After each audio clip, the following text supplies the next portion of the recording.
So we're going to get started with our second half of the course. The topic now is going to be a bit different. Our focus is going to be on liquid gas flows in situations wherein we need to keep track of the liquid gas interface.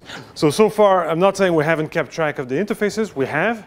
In Euler-Lagrange methods, we've been keeping track of interfaces in the form of a collection of spherical interfaces. All right, thank you.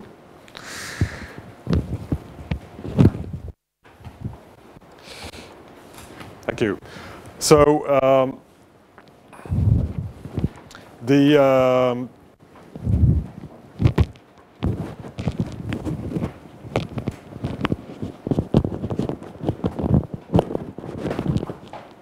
okay, so all we've done last week has involved keeping track of interfaces, but in very specific form, which was the form of a lot of little spheres. So now we're going to move away from that. And, oh, and by the way, even in the Eulerian sense, we were doing the same thing. To a large extent, we were keeping track of density of interfaces by keeping track of information like volume fraction. So we're now going to switch to a topic where we will have to more explicitly solve for where the interface that separates the liquid from the gas is. So that's going to be part of our solution much more explicitly than it has been before. So that's going to allow us to compute things like this. So this is a simulation of, and I'll show that probably, well, yeah, I'll probably show that again, so I don't need to say too much, but what you're looking at here is a slow liquid jet going from left to right. Okay, it's coming out of a nozzle here. This is slow enough that nothing of interest would happen if we were not to add a little bit more physics to it. So this is exactly what you would see upon turning on your faucet in the morning. Just a straight liquid jet, laminar, very, very boring. But then, I don't know if you can see this annulus here in the nozzle. There's a co-flow, an annular co-flow that's coaxial to this liquid jet. And from that, we have a high-speed gas that's flowing. Okay, so we're flowing very fast. And as a result, we're shearing very intensely the liquid surface. And the consequence of that is that we have this very rapid formation of those waves, formation of ligaments, and eventually a very rapid breakup of this jet that otherwise would do nothing of interest. Well, that's not quite true. It would do a few things. It would, in fact, generate drops as well. So that's a physical perspective. But this is a simulation, and there's a number of non-trivial components involved in this. So from the physical perspective, we're talking about liquid gas flows this week. From the numerical perspective, it doesn't really matter whether we're talking about liquid gas flows or anything. We're interested in the specific topic of tracking interfaces in CFD. That's going to be what we're going to be working with. I need to contrast a little bit the content of the course for this week compared to last week.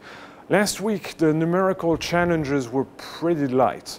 It was really the number of particles that led to challenges. But the one particle in the Lagrangian sense moves according to a set of coupled ODEs. So a Runge-Kutta solver is probably good enough. We don't need to talk about the specific numerics for very long about that. There's some subtleties, right? We talked about collisions, for example. How do you put that in place? There's a few things related to particle tracking that is deserving of longer discussions. But as a result, we spent quite a bit of time talking about modeling and phenomenology of those flows, and maybe a bit less on the numerics. This week, it's going to be, the balance is going to tilt the other way a little bit. We're going to be spending less time on phenomenology and models, even though we will talk about those things as well. And we will spend more time on the raw numerics involved in tracking an interface like that as part of your flow solution. one quick heads up. I think there's going to be a few adjustments in the schedule, not in terms of timeline, not in terms of time or anything, but in terms of daily content. I think there's a few things that can be streamlined a bit.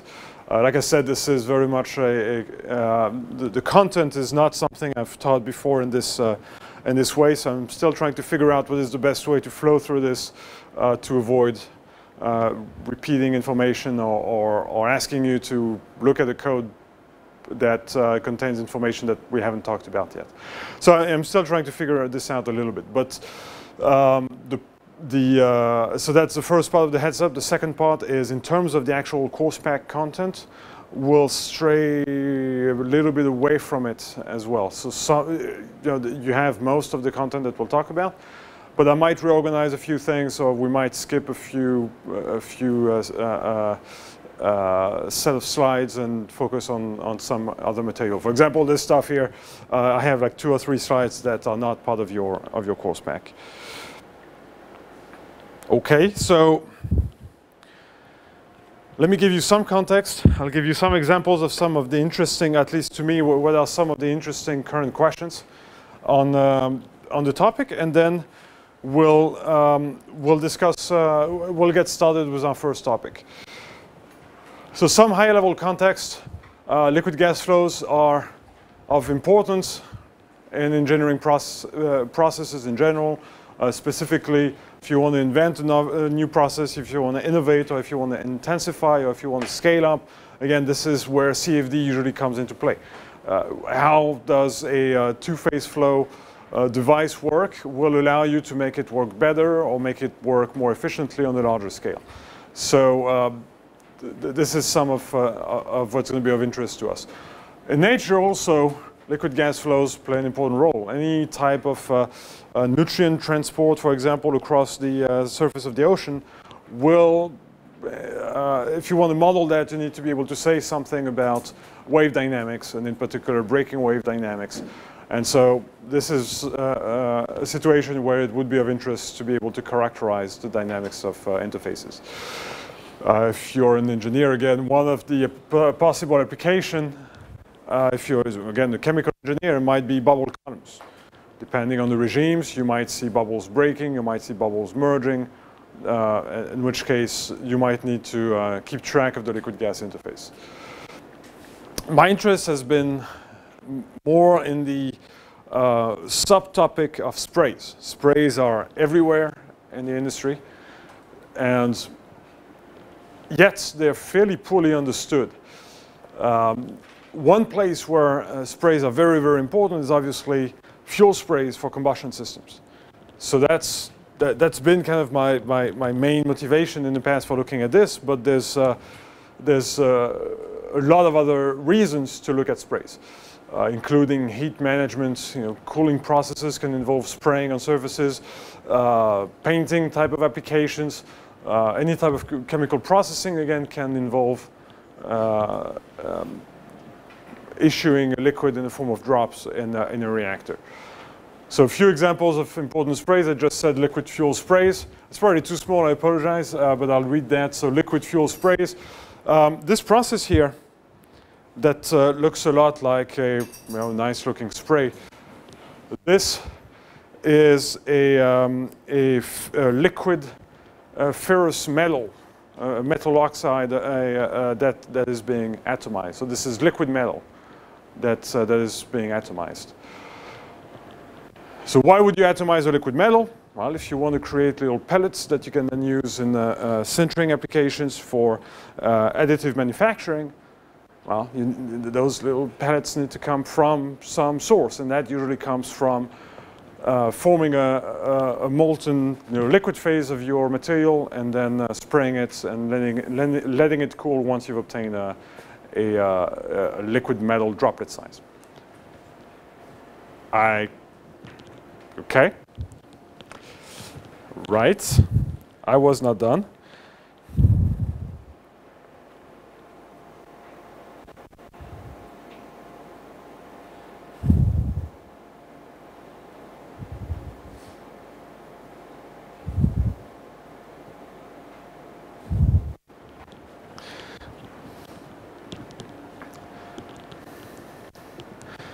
All right, spray cooling, coating, and lots of other industries we use sprays, pharmaceutical sprays for potentially even for ingestion in, by patients directly, nasal sprays and things like that.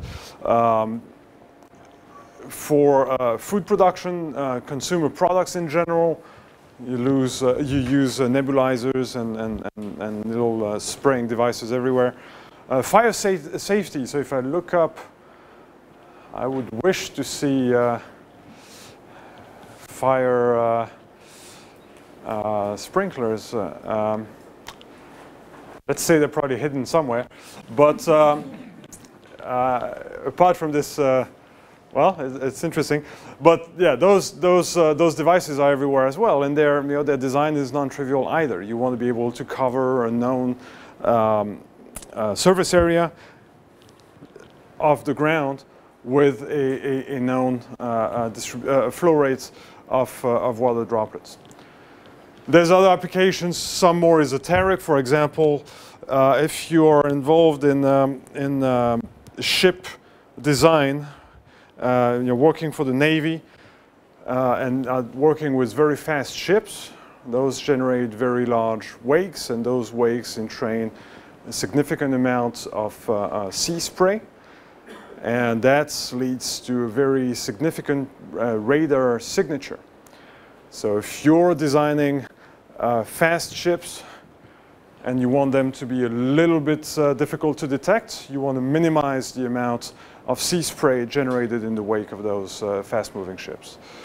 And that's, again, an interesting spray formation problem or spray mitigation problem.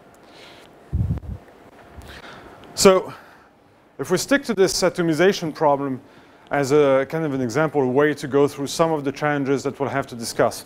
I pointed out here a few of interest that at least are areas in which there's active research or active engineering activities related to liquid gas flows with interfaces. One extreme here is looking at what's going on within the nozzle. So first of all, how do you design the spray nozzle in order to obtain a certain characteristic for your liquid spray? So this is an interesting topic. Once you've designed your nozzle, you build it, you realize it's not going to be up to specifications, so it might be up to specifications, but it's not going to be perfect. It will have defects. Those defects will have an impact on the resulting spray. Connecting those features with one another is something that's very much work in progress. People are still trying to figure this out. Understanding the impact of the internal nozzle flow on the spray that you obtain is something that is also very much beginning only. Is it good to establish a circulation within your nozzle? Do you want to have as close as possible to a bulk flow in your nozzle? Do you want to have a turbulent flow in your nozzle? What will be the impact downstream on the flow field? You can't really tackle that problem without, at least if you want to use CFD to do that, you can't tackle that problem without having an interface tracking type of approach. That also, by the way, takes us into a very different area that's also related to multi-phase flows with interface tracking type of approaches, which is cavitation. For a lot of liquid gas flow systems where the liquid is forced to flow with a high pressure gradient within the nozzle, it's pretty likely that you'll see cavitation. Okay? So vapor bubbles forming just due to the low pressure. Once you get downstream here, there's two perspectives. If you're an experimentalist, the question is, how do you characterize this region? How do you make measurements there? Well, I'm not an experimentalist. All I'll tell you is that you could expect this to be challenging. If you shoot a laser through this, you're not going to be able to get in the middle of it. Your measurements are going to be extremely challenging to carry out.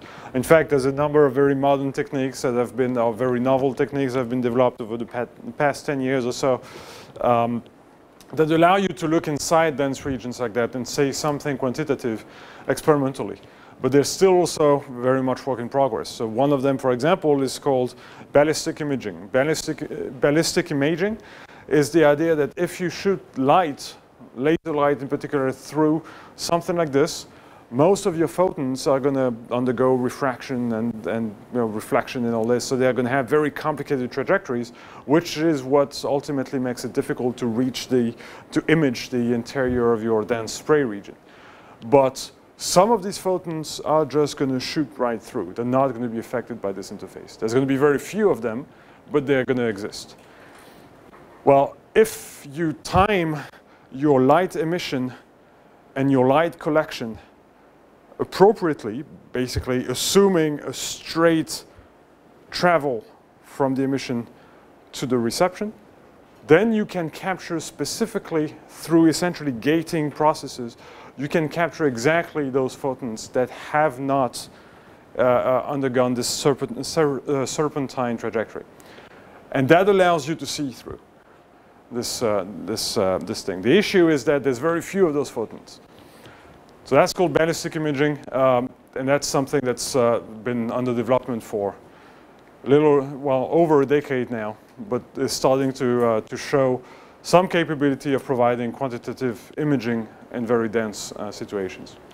Another example, another technique has been X-ray visualization. So X-ray is not new, but the idea of putting a spray inside an X-ray system has been pretty recent.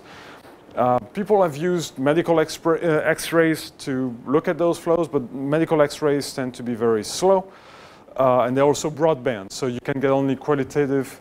In terms of wavelengths, they're broadband. So you cannot really get quantitative data out of them, and you can only get average data out of them. But if you go to synchrotron-type facilities, okay, so particle accelerators, they can emit single wavelength, very high intensity X-rays that allow you to have an instantaneous quantitative frozen image type X-ray of this, as if you were to look at your bones through an X-ray. You're going to be able to look through this and say, well, at that location, I have actually traversed that amount of depth of liquid. So those are other techniques. This is another technique that's being brought to bear. Both of them are complicated to deploy. Typically, they are more national scale resources than what researchers would do in their local lab. So that's difficult. From the modeling standpoint, well, we talked about it quite a bit last week already, right? So now, one of the points we made is that this dense spray problem, even from an Euler-Lagrange perspective, we can approach this. We know the equations that allow us to look at that. There's additional issues and difficulties. It's a highly multi-scale flow, so if you want to tackle this flow directly, it's going to be typically an expensive flow to model. The Holy Grail is getting some sort of a prediction of the droplet size distribution. This is something that's been, I would say that at this point we're not in a situation where CFD has been shown to be capable of getting that, okay? But I think we're working very fast towards achieving this. But that's still a target. A second Holy Grail would be to be able to say something about spray control. That's also very much work in progress. By control, I mean, imagine I have this nozzle. It is what it is. It has a certain performance. What should I do to it in order to get a finer drop size distribution or a larger drop size distribution? Maybe I can shake it. Maybe I can coat it in some sort of hydrophilic or hydrophobic material. Maybe I can electrify it. Maybe I can make it magnetic. There's a long list of things that can be done on this nozzle. Maybe I can pulse the flow inside it. Well, how do I do that in a way that allows me to extract a different spray? That's something that's very much also work in progress. But ultimately, if you want to deal with this, computationally, you're going to have to keep track of the liquid-gas interface. You're going to have methodologies that allow you to deal with the interfacial discontinuities. And so we'll tackle at least one very specific example of such a discontinuity, and that's going to be our surface tension force, which is a singular force in the sense that from the perspective of CFD, it exists only at the interface. And there's additional physical processes that are particularly interesting if you want to characterize atomization. One is the development of instabilities that are inherent to liquid gas flows. So for example, in this flow, you can see that there's, well, I don't know if it's very visible, but there's a pattern repetition here. We have this wave that grows into those packets that then release those large collections of particles. So there's kind of a visible wavelength here that you can see. And that will show, at least we'll connect that to a Cavanaughs instability. And then there's also the question of how do you deal with the interaction between turbulence and the interface. That's very much also a wide open area of research. There's not that much that's been done in that area. We'll touch upon some aspects of that question on Friday. Okay, so just to wrap up this high-level introduction, we'll mostly talk about numerical methods. We'll start this afternoon, where we'll start talking about level sets. And then we'll continue tomorrow morning and the day after tomorrow with an attempt at going through an overview of a pretty large collection of methods for interface tracking. So we'll look at them from a fairly high level in the morning, tomorrow morning and the day after tomorrow. And then in the afternoon, we'll pick one and we'll zoom in more details. We'll go through more detailed setup of the method and the corresponding implementation. We'll do a little bit of phenomenology. So we'll talk about some of the behaviors of droplets hitting one another, hitting walls, and we'll characterize some of the things that one has to be careful about when dealing with droplet dynamics. And we'll provide also some information about classical models for those phenomena. All right, but this is going to be a little bit more on the side, and this will dominate more this week. Any questions on the kind of the structure and the topics? Okay. So we'll start essentially right now. Yes.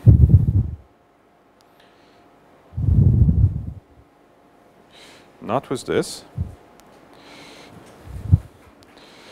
But we'll start with a topic that that is pretty important. So I wanted to cover it at least in some form. So we're going to do that today. And that's going to be the stability of liquid gas flows. So I imagine that most of you, at least a fraction of you, have been exposed to the question of stability, linear stability of fluid flows. But maybe not. But there's a lot of, if you have, it's very likely that it's been mostly an exposure to the question of stability of single-phase flows. So here we're going to spend the next hour and a half talking about stability of a couple of canonical two-phase flows. The reason why we're going to do that is because those instabilities that we'll show, that we'll discuss and introduce, they're not particularly surprising. They're, we see them in our day-to-day life, but they end up being pretty important for a lot of, especially spray-related processes. And so, typically you'll form a spray by manipulating those instabilities, by inducing them and then getting the spray as an outcome of these instabilities. So our discussion of that is going to be the only one. That's the only discussion of stability we're going to have. But we will connect those ideas to atomization later this week. So we'll say, all right, now that we know what some element of the flow stability, or we know something about the flow stability, we'll just say that really atomization is a combination of those different instabilities. All right, so I'll start. So specifically here, well, I have a couple of references, but very classical textbook references on stability. We'll do a very, very brief intro to the concept of stability in case you haven't been exposed to this before. And then we'll just do two examples.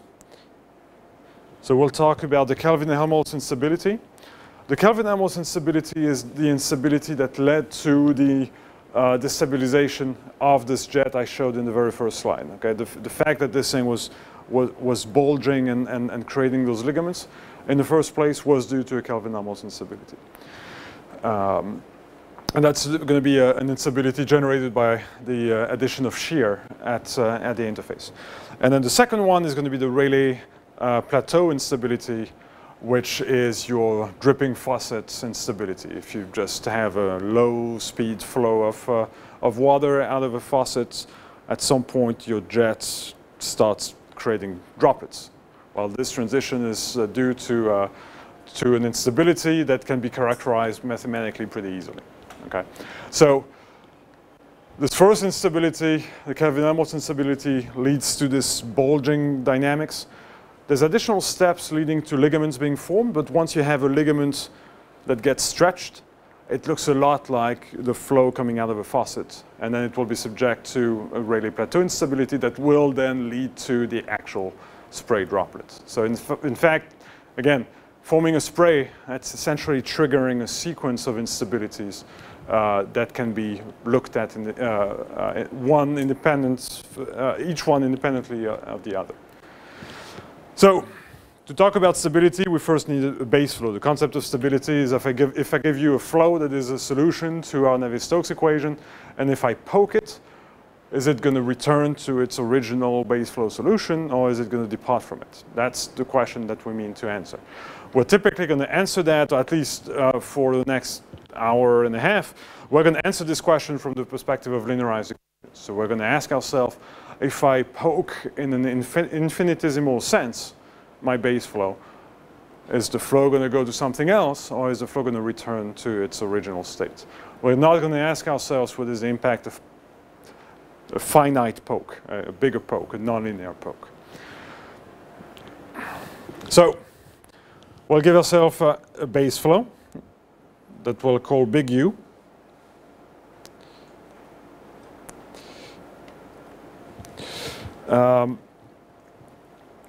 This will need to have boundary conditions, initial conditions. This base flow can be time dependent. It is unwieldy to deal with a time dependent base flow, but in the general sense, there's nothing preventing you from doing that. So in general, we want to consider this flow of x and t, and if we have non-dimensionalized equations, we're only going to be looking at the Reynolds number, such that it is solution to Navier-Stokes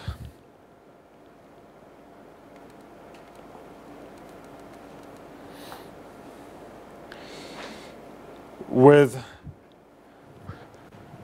U, a big U, at position x and at time t is equal to 0 equal to our U naught of x. That's going to be our initial condition.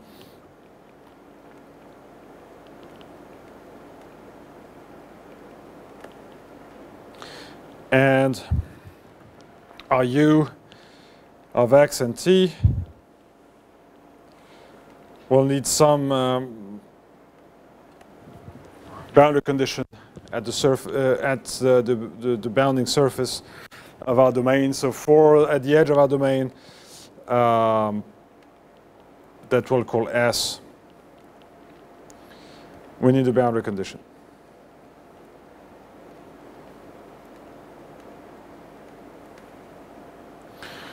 And so what we're interested in doing is perturbing this flow. So this big U is our base flow, this is our solution. And our question is, if I add an epsilon scale perturbation to it, that I'm going to call, if at time 0 I add an epsilon scale perturbation to this flow, so an epsilon times some sort of a form of a perturbation that I'm calling little u naught, then what is going to happen later? So essentially the question is, if now my flow, okay, if now my flow is forced to start from this perturbed initial condition, then my later flow right, that is aware of this epsilon because we started from this poked solution, is it going to stay close to U or not? So at one time I poke, later on have I moved away from my solution or am I still close to my solution?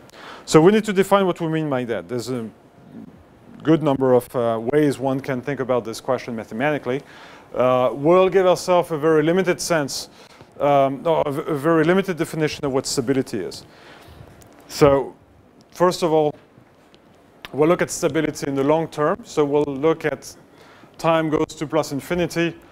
We'll look at the magnitude of the difference between our flow starting from our perturbed solution from the flow starting from our non-perturbed initial condition.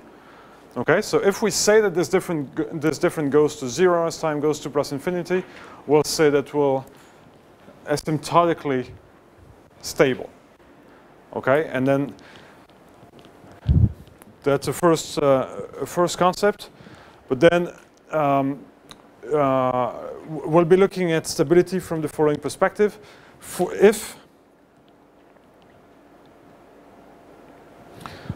a given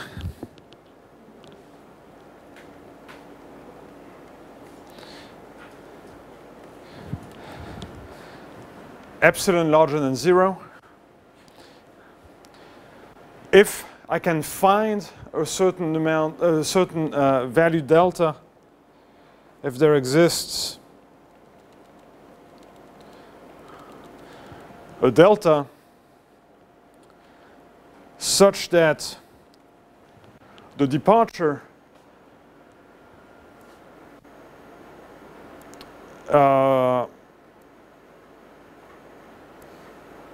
yeah, I'm confusing my statements here. So if I initially poke, not by epsilon, but by delta, okay, and I find that at a later time, I've moved away from my base flow solution by epsilon.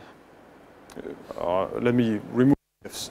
I poke by delta, I find a departure by epsilon. Well, if for any epsilon, I can find a small enough delta that allows me to have a later time departure that is not more than epsilon, then I'll say that I'm Lyapunov stable.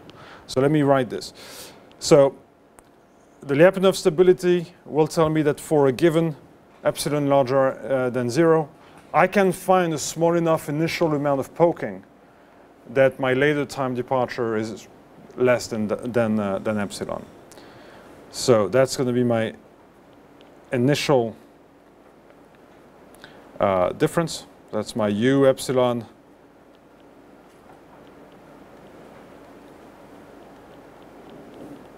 at the initial time minus my initial unperturbed U. So if this is kept to be less than delta dependent,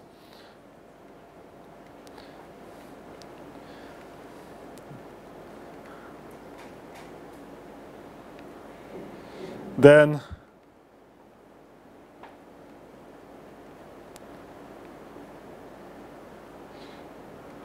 my later time departure from my base flow is less than epsilon.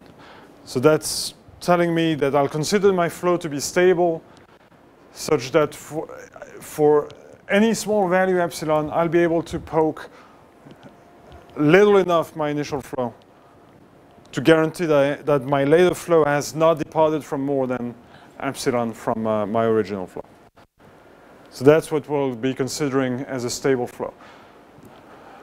The consequence of that is that if we cannot find, so not being, we'll consider a flow that's unstable, for which there's no amount of, there's no sufficiently small amount of poking that will allow me to bound my later departure from the base flow.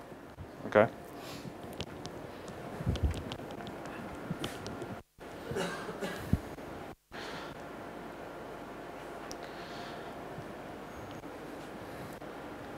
So for low enough Reynolds number, you can show that with that definition, the Navier-Stokes equations are stable to any perturbation. which is an interesting statement, but we're typically going to be interested in somewhat larger Reynolds numbers. So let's put together a map of what we expect to be, what's going to typically happen as a function of Reynolds number regarding the stability of a flow. So that's more of a general, what do you expect type of sketch. So we'll be looking as a function of the Reynolds number. And the second axis is going to look, so we've hinted here at the fact that the magnitude of the disturbance matters in this exercise. So this is going to be size of initial disturbance that we've called delta. So initially, I shouldn't say initially, I should say for low enough Reynolds numbers, it doesn't matter how hard you poke the flow, it will always at later time return to the base flow solution. An example is you can perturb a low Reynolds number Poiseuille flow as much as you want. You will get back to the Poiseuille flow solution. So you're going to have first a region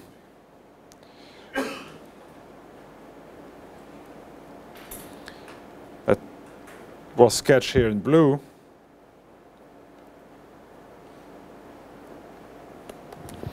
Characterized by global stability.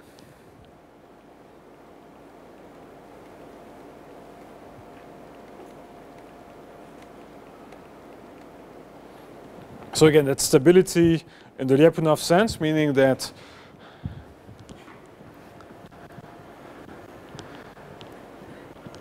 I will return to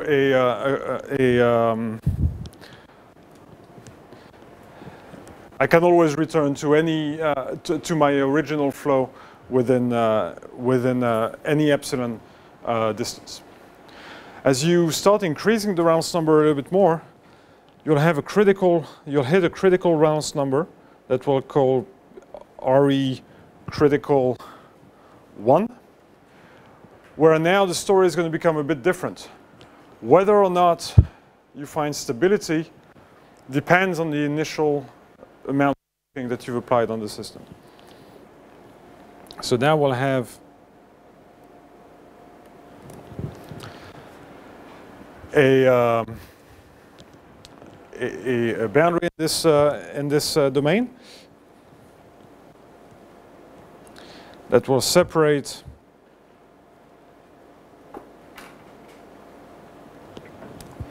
a region where the flow now is unstable.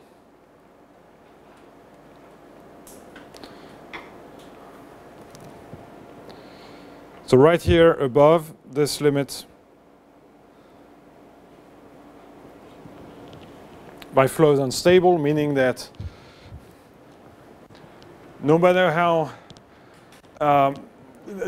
basically at a later time, I will have a significant departure from my initial from my base flow solution. But if you pick the initial condition to be small, the initial perturbation to be small enough, then you'll be stable. So this is a region of conditional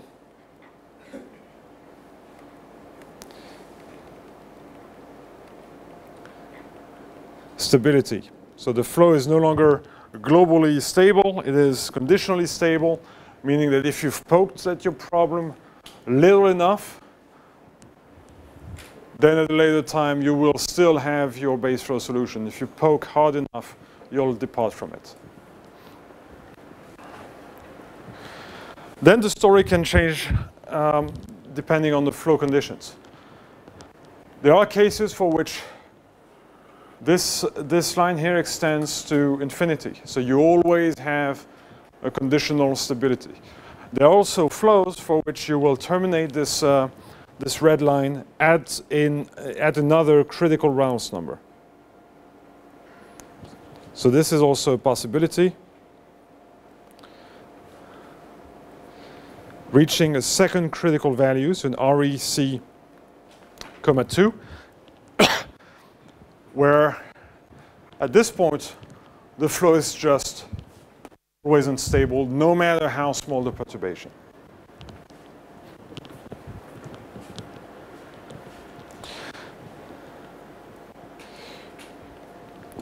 What happens after you've gone through this new critical value is that now you have a flow that we're going to call linearly unstable.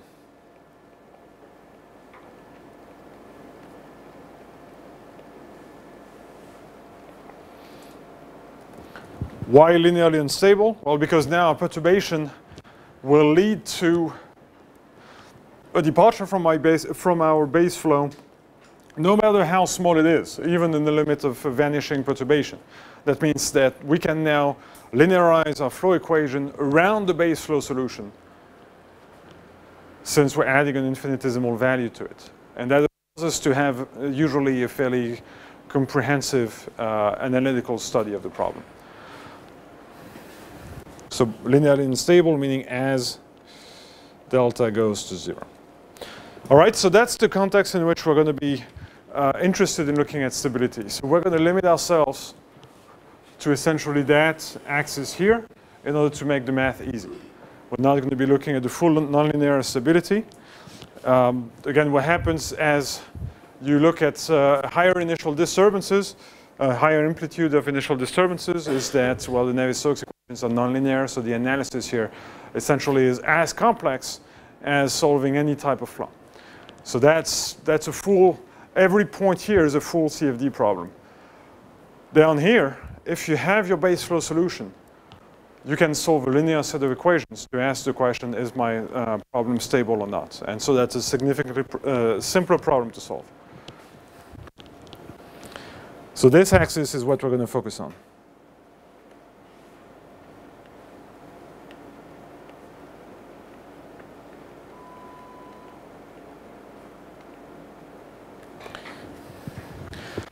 Any questions so far? We're good?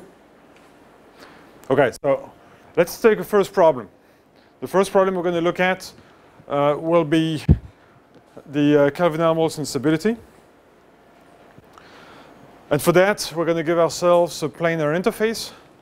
We're going to allow for the existence of shear. We're going to allow for variable density between the two phases. We're also going to include gravity. It will allow us to look at another instability in the process. And we'll also include the effect of surface tension. So let's set the stage for the problem.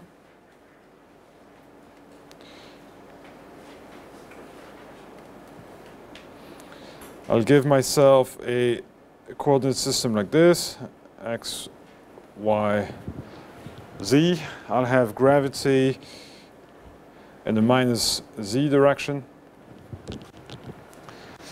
And I'm going to be placing at z is equal to a constant my interface. So my interface that separates the two phases. I should say first that well, let me sketch the interface first, and then we'll talk about. So at a constant z,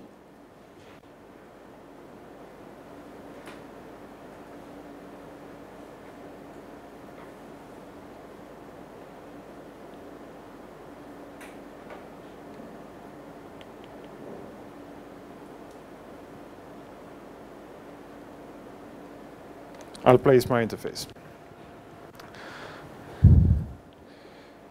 So this is given by z is equal to a xi of x, y, and t. So that's going to be essentially a height of my interface.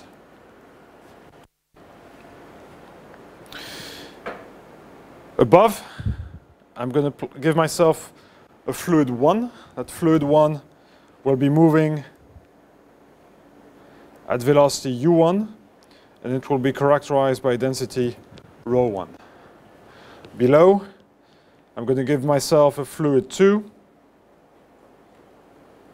moving at a different velocity u2 with a density ρ2. And now my interest is going to be in looking at the perturbation of this interface and the corresponding flow perturbation that goes along with it. So we'll be interested in looking at what happens to a little bump on this.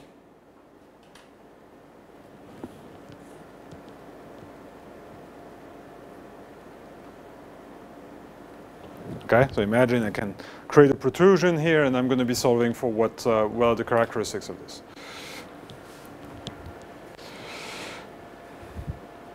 So that looks like a zoomed in version of what's happening in the video that I showed you in the very first slide. You have a liquid jet velocity, and right above it you have a gas flow at a higher velocity. If you zoom in, this is exactly the situation that you have. A velocity gradient that is superimposed on an interface. Now, concretely, we'll need a few more assumptions. Well, we don't really need to make a few more assumptions, but to make this practical in a finite amount of time, we're going to assume that the problem is high enough Reynolds number that it can be treated as an inviscid problem. The reason why we're going to do that is because it makes again, the solution a lot more easy to come up with,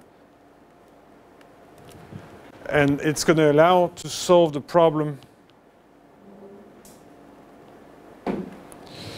with this assumption of a fully discontinuous velocity profile. So if I look at this from the side, my interface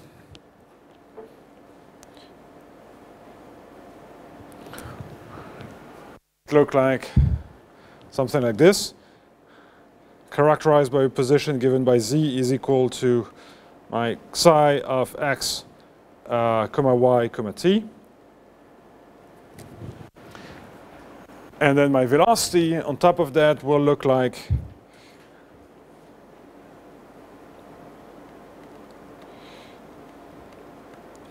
a uniform flow at u1 and a uniform flow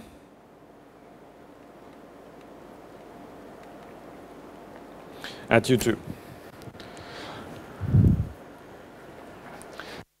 My assumption of an inviscid flow is essentially an assumption that I can safely neglect.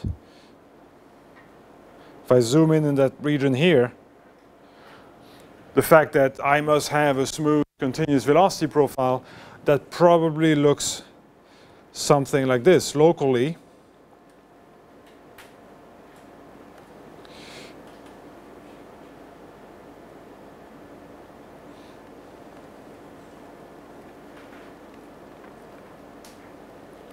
I'm going to be neglecting that away. So I'm going to essentially make this assumption that the characteristic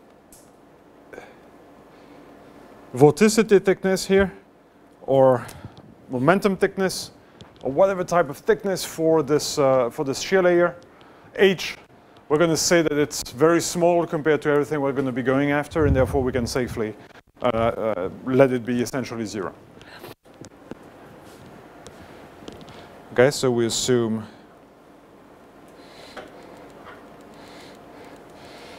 H is vanishing.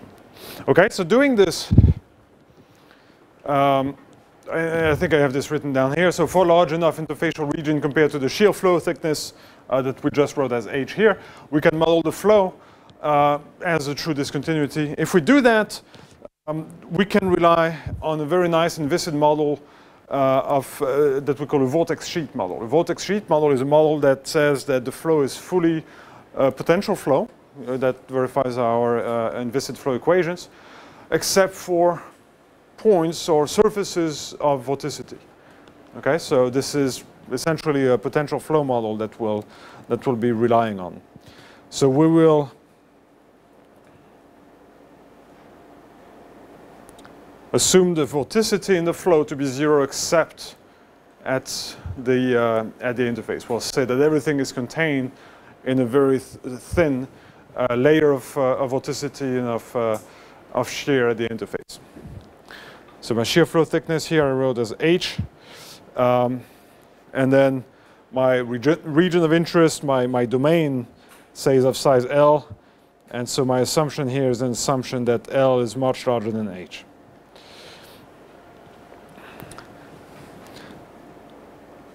So the flow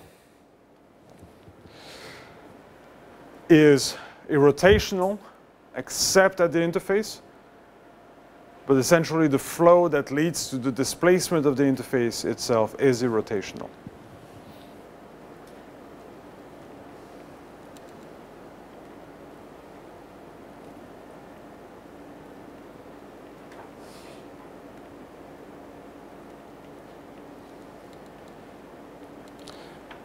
And in this, our interface now is a vortex sheet, so it's a surface of vorticity.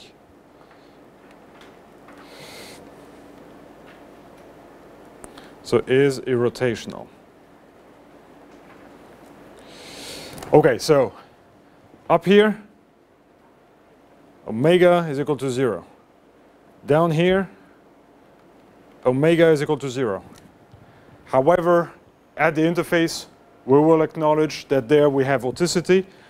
So at that location, we have now a vortex sheet. The fact that on both sides we're rotational means that we can solve our problem using a simple velocity potential. So above, we're going to introduce a solution in the form a local U is equal to my base flow U1 in the direction x, so with a unit vector Ex. That's my base flow above. But then any perturbation will be looked at from the perspective of a velocity potential, phi sub 1. And therefore, just the gradient of it will show up in the velocity. Same thing below. U down there will be U2 Ex plus a velocity potential due to the bottom perturbation. So that's, we set the stage for this. Okay, so because the flow is inviscid, we end up with a potential flow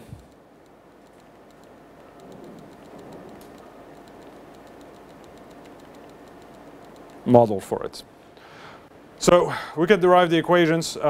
We'll set the first problem reasonably, well, not in a lot of details, but we'll give ourselves some details.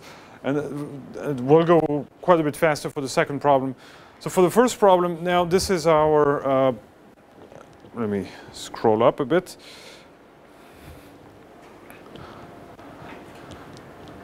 So this is the way we've set up our problem, okay?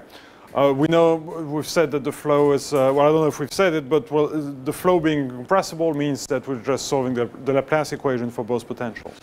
So here you can see this is a linear problem that we're solving.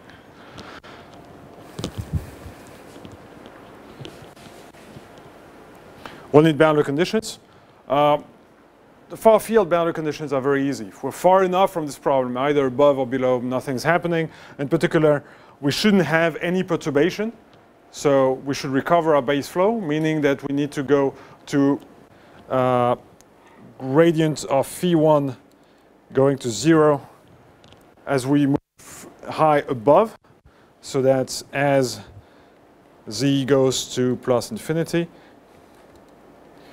And same thing below, as z goes to minus infinity. Okay, now those are the easy ones. We need to look at how we're going to reconnect our solutions now at the interface. There's a couple of easy statements we can make, which are essentially statements of mass conservation and statements of momentum conservations. They become more complex as you write them up. So that tends to be the case in general when you look at two-phase flow stability problems. The complexity comes from the matching conditions at the interface. So that's going to be the case here. The first thing we're going to do is mass conservation. We're going to state that because we're conserving mass, we need to have a matching interface normal velocity both above and below. Okay? We're basically going to force the motion of the fluid below, up and down, to match exactly the motion of the fluid above, up and down, and also to match exactly the motion of the interface itself, up and down. None of those things can become disjointed. So that's what we call a kinematic boundary conditions. We're forcing the kinematics of those three things to be identical.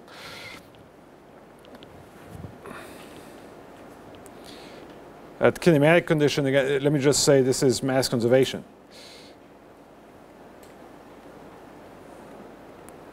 And you can write it like this. This is a statement that the interface itself is a material surface. What is the interface? The interface is z equals to our xi.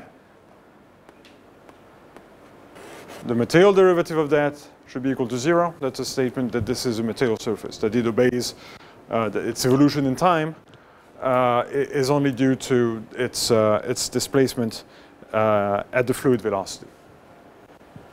So that's going to give me two equations, one that I can express above, one that I can express below. So if I write out this material derivative, I get that the rate of change of that quantity is due to the transport from the fluid above, which goes at velocity u1 plus d phi1 over dx that I'm evaluating right above the interface. So at z is equal to xi plus times d xi dx. I can write the same in y, but in y there's no base flow, so this is just a d phi 1 over dy at z is equal to xi plus of d xi dy, and that has to match with the vertical velocity of my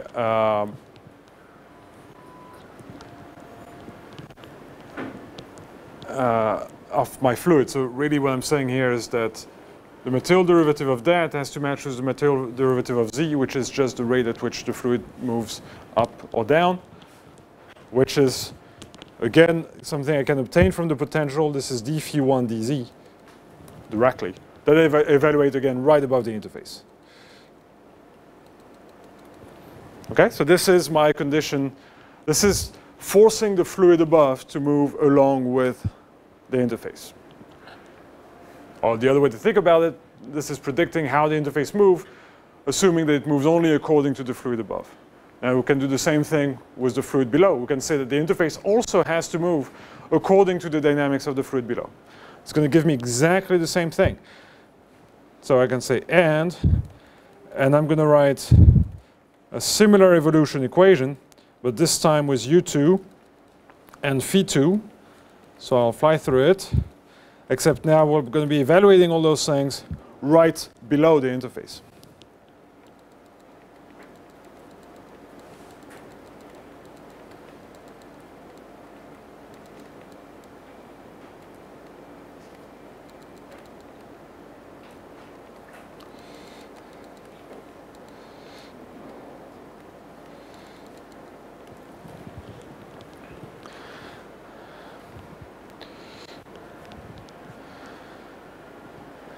So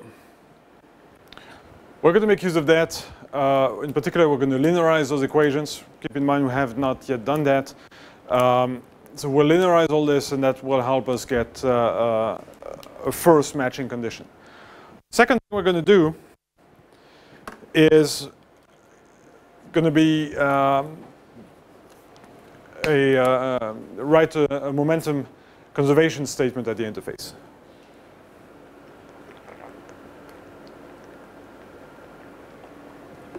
And that's going to look like a stress continuity statement.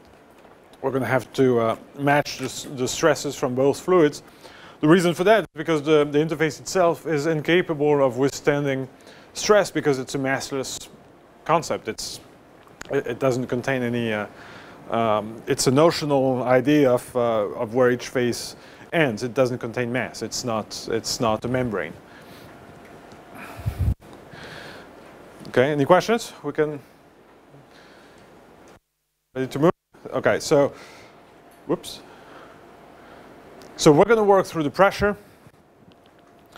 So now this dynamic, we're going to call that the dynamic relation. So we had a kinematic relation, now we're going to have a dynamic relation, which will be essentially a force balance at the interface.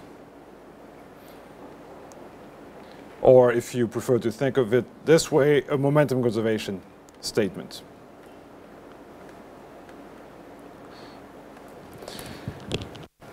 So we'll make use of the Bernoulli equation since everything here is inviscid.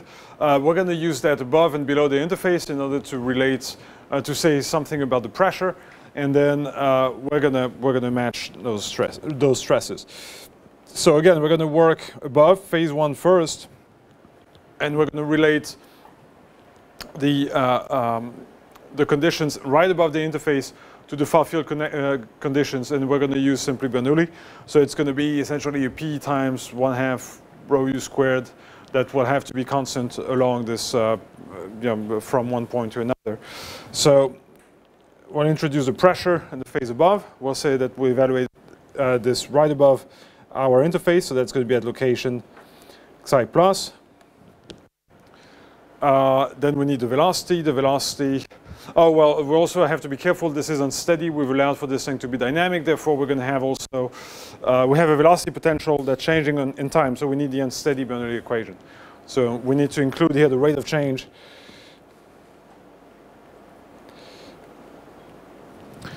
of our potential. Again, still taken right above the interface. And then now 1/2 rho u squared. So this is rho 1 up here. Our u squared is going to be a u1 plus d phi 1 dx at xi plus squared plus the y derivative squared plus the z derivative. Oh, I put a 2, sorry, this is phi 1. Then d phi 1 dz xi plus squared.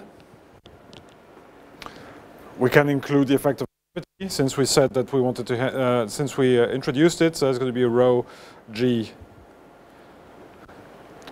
xi plus. And this needs to be equal to some constant over our entire above domain. So we're going to set it to some constant rho 1, but which sorry c1, but which we can also set to p infinity plus 1/2 rho 1 u1 squared. Right? If we move far enough above, we have some far field pressure, and we have the unperturbed flow field. We're going to do the same exact thing below. And we're going to match those two conditions.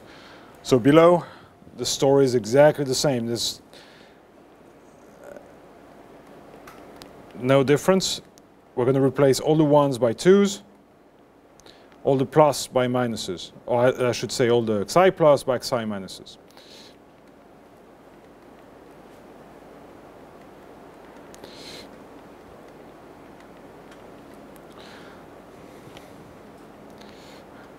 So I'm going into some details here to really show you how you set up the problem. And again, the boundary, the interface matching is where most of the trickiness comes in, which is why I want us to go through this together. That's a rho 2 g xi minus is equal to, now we're going to name this constant C2. And again, you can relate that by going very far below to p infinity plus 1/2 rho 1, rho 2 u2 squared.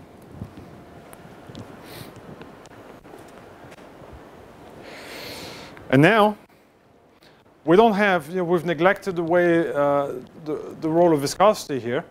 And so what does it mean for us to match the stresses? Well, there's really one option only, and that's for the pressure to be balanced on both sides. We're saying that the interface, if the interface has no mass, then it cannot withstand the pressure difference. Okay, so we're just going to match that pressure with that pressure. Well, if we want to be a bit more comprehensive, there's one more thing we can do, which is to account for the existence of surface tension. So we know that, in fact, even though the interface is massless, the local molecular physics, molecular scale physics lead to the existence of a force at the interface. So it is capable of withstanding a pressure difference. So we'll account for that. We'll account for surface tension.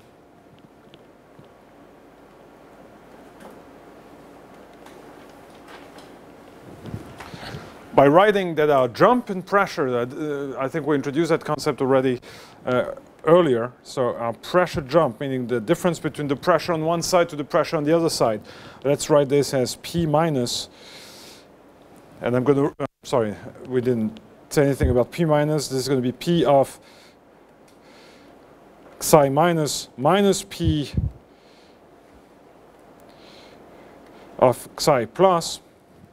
The difference between those two pressures should be either 0, or if you allow for surface tension, it should be equal to the level of discontinuity that you would expect in a pressure which we know to be sigma times kappa, wherein I've defined sigma as my surface tension coefficient.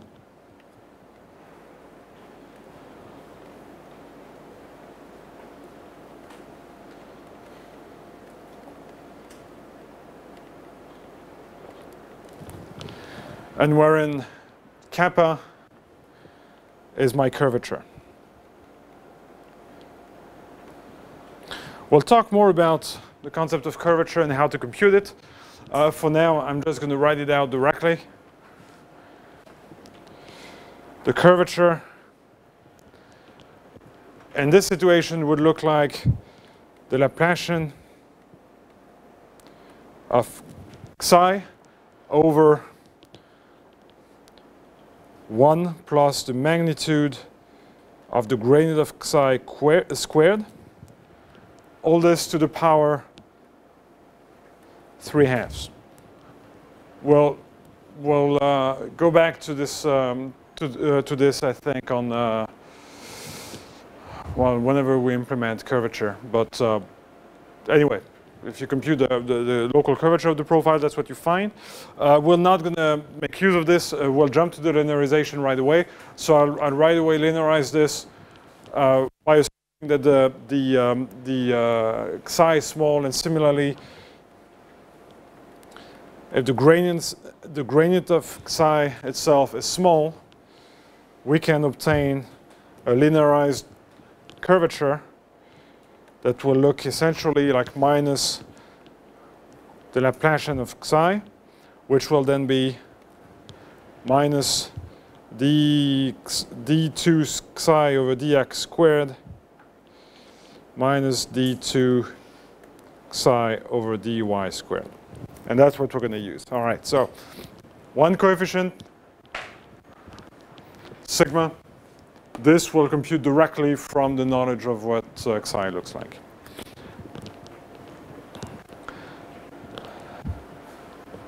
So we have our equation above for, so we have the Laplacian of phi 1 is equal to 0. We have the Laplacian of phi 2 is equal to 0 below. And we have two matching conditions. One kinematic statement about matching velocities at the interface, and one dynamic relation regarding the matching of the pressures at the interface, which also ends up having a term that depends on the local shape of the interface.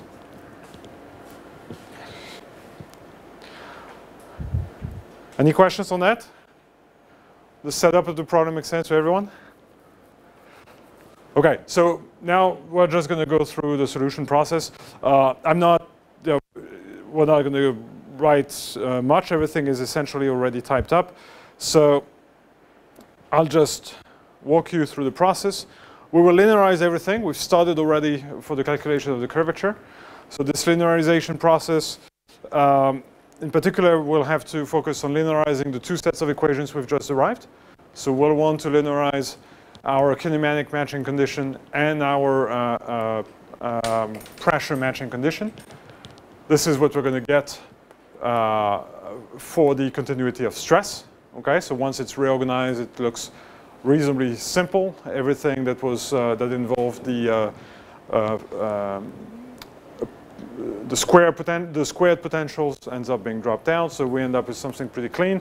And here I'm using this linearized expression for the surface tension. For continuity of stresses, for the continuity of conservation of mass, sorry, for the kinematic condition, we get an equally simple statement that just looks like this.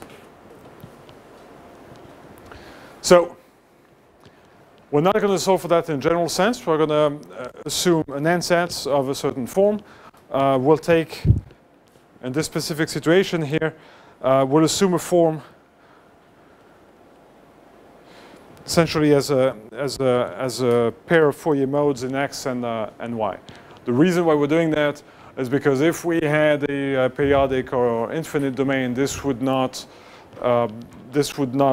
lead to any loss of generality. Right? We can represent any function with the sum of these Fourier modes. So okay, we'll look for just a Fourier mode type of solution. So now my displacement of the interface is characterized by magnitude as a function of time, an amplitude, I should say, of displacement, and then we're going to have an exponential ikx and an exponential ILY, so wave in X, a wave in Y. And I'll make the point just here that there's no loss of generality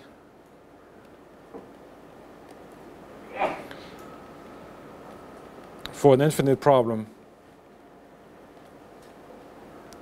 in X and Y. All right, if you have walls or if you're not infinite, that's not true anymore. And same thing for our velocity potentials. So a velocity potential will be a function now of the interface distance of the Z location and of time, and then we'll have the same model assumption in X and Y. We'll inject that in our solution, or in our equation, sorry. Oh, by the way, we went to a complex representation where it's implied here that we only care about the real parts of it. So we can inject all this into the fact that we know the Laplacian of both potentials has to be 0, and that gives us directly that statement for both phi 1 and phi 2.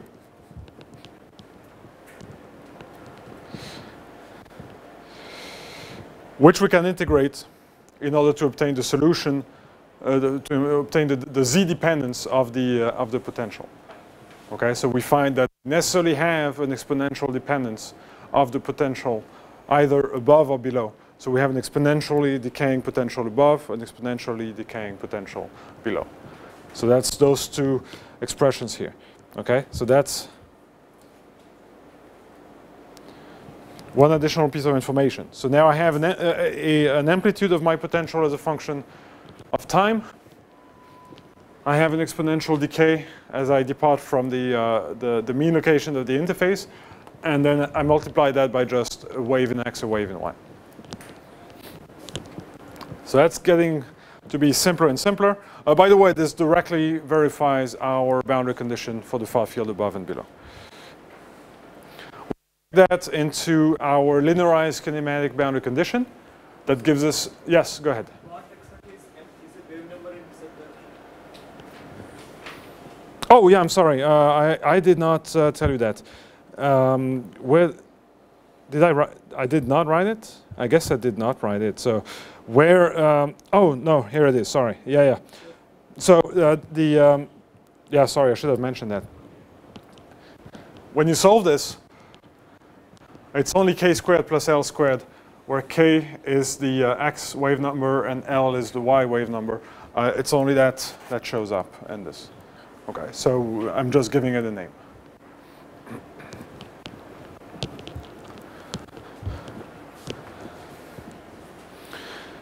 Okay, so down here now we have that equation and that equation from the linearized kinematic relations.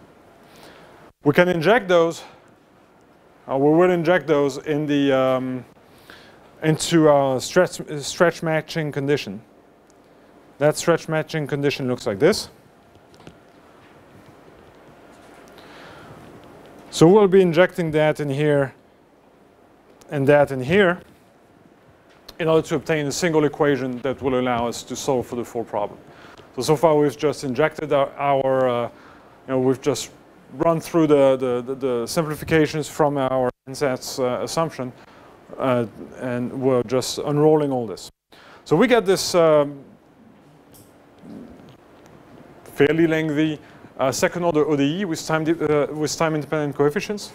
We have a second order derivative of the amplitude of the wave motion, of the interface motion, multiplied by ρ1 plus ρ2. We have a first order derivative in time that depends on the momentum this time. So this is multiplied by mass, this is multiplied by momentum. And then we have something that depends on the amplitude itself that multiplies a number of things. A term that's related to gravity and the mass difference. A term that's related to surface tension, right? There's the sigma, which was our surface tension coefficient. And this term that, and this term. We'll go into a bit more details. So we can solve this. One way you can solve this is by injecting a solution with a certain assumed form for the for amplitude. So now we're solving for this xi amplitude, the xi bar as a function of time. So we can try here a solution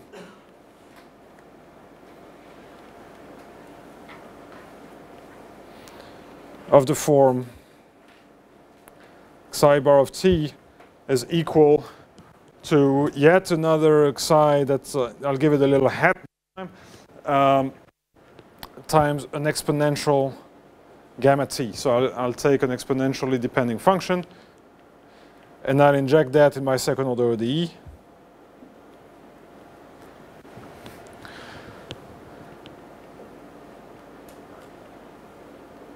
And from that we're going to get a big dispersion relation that will tell us what's going on. So we're going to get a relation between this gamma. Okay, so we're looking, this means that we're looking for an amplitude that will either grow exponentially in time or decay exponentially in time or oscillate if this is a complex number, okay? Or any combination of all these. And what we find as a solution is the following: a minus ik times ρ1 u1 plus ρ2 u2 over ρ1 plus ρ2.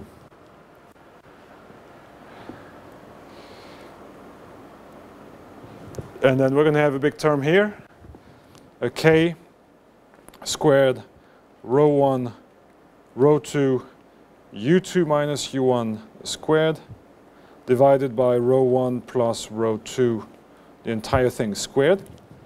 So that's a term that feeds on the shear, on the difference between the two velocities. And then we'll have a term that will look like that. Will be composed of a term that depends on gravity. Oops, sorry.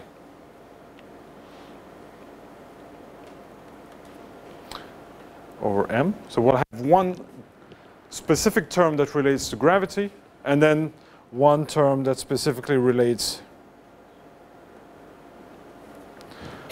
to surface tension. Okay? So one thing here is purely imaginary, one thing is purely real. We can give some names to this.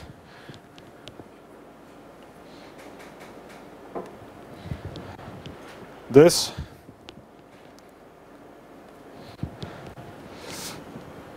we're going to call or we're going to identify as the propagation speed of our disturbance, and I'll give it another name in a second. And this here, this part is going to tell us what's happening to this. So one part is the pure propagation, the other part will tell us whether we're growing or decaying. So this I'm going to call gamma sub r. All right, and this way I can rewrite all this. So I'm collecting everything in this form now. The height of my interface, the height of the displacement of the interface, will be this coefficient, psi with a little hat, multiplying an exponential plus or minus gamma sub r t times an exponential I L y times an exponential I K. Well, it would have been just x, but now we also have a purely imaginary. We have an IK term here in gamma, so this is going to be this minus CR of t. So this is the general form of the amplitude of the wave height. Sorry, the wave displacement that we get. So let's think a bit about each of those terms. So we have some sort of a wave that is not particularly moving. It's just some sort of a wavelength L, some wavelength L in Y. So not much exciting going on in Y. What is this? This is now a traveling wave. So we're saying that we have now a traveling disturbance in the direction in which we have our flow. Our flow was set in the direction 1, in the direction u. But in that direction, so in x, we're going to have a disturbance, wavelength k is going to be traveling. So this tells us we have a traveling wave in x, which was our direction of transport. What is the wave speed? Well, we gave it a name. This, the velocity at which the propagation speed for this disturbance is the c sub r.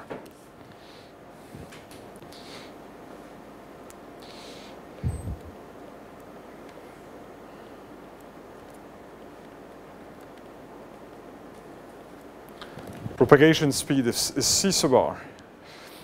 What is c sub r? Well, this is what we just circled above. This is pretty simple. This is directly mass average velocity between our two layers. People have measured this a while ago. In particular, the first person to have pointed this out, to have pointed out that the disturbance in shear-driven unstable flows with variable density was happening at that velocity is the first person to have done that is Dimotakis. So this is what we call the Dimotakis wave speed at Caltech. So this is just the mass-weighted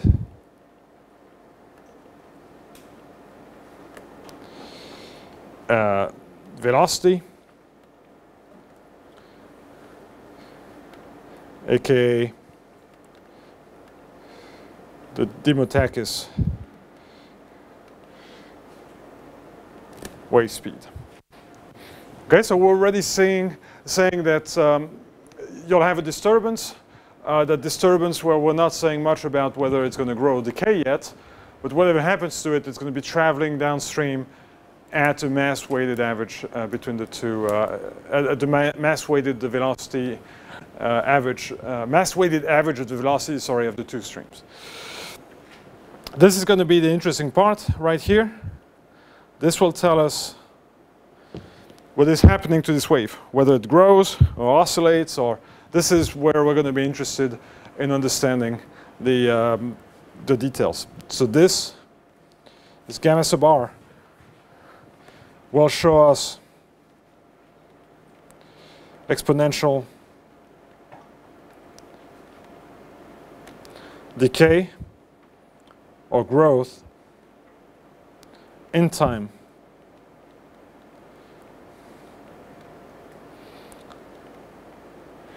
of the disturbance.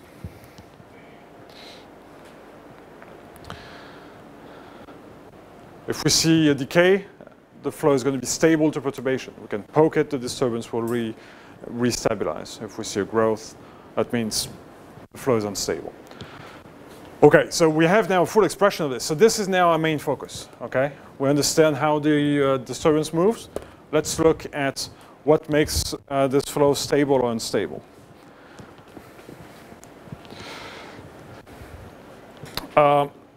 One quick observation here.